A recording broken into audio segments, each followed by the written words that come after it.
Disclaimer, मेरी आप सबसे गुजारिश है, ये वीडियो सिर्फ एंटरटेनमेंट के लिए। मेरी वीडियो का मकसद सिर्फ सोसाइटी में गंदगी फैलाने वालों को साफ करना है, तो लिहाजा इस वीडियो को अपने दिल के फेफड़ों पे मत लेना। ज्यादा तबीयत खराब हो तो किसी अच्छे डॉक्टर के पास जाकर अपना इलाज करवा लेना।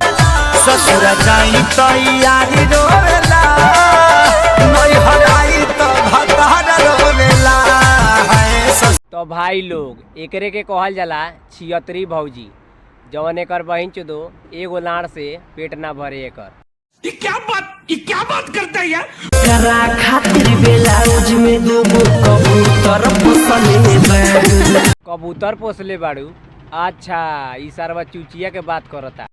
ये बड़ी अच्छी बात कही आप। देहला दरदिया सैया दोनों तरफ रगड़ी ले लेते बरा। ए भौजी, तब तो तोर सामानवा फाट गयल होई हो। तो बस भाई लोग, आज के वीडियो यही समाप्त करतानी। और अच्छा लागल होई तो लाइक सब्सक्राइब करिए। और आवाज़ क्लियर ना आयल होई ये खातिर सॉरी, काहे कि देख सकेला ओने कहीं रोड बा, एने कंपनी बा।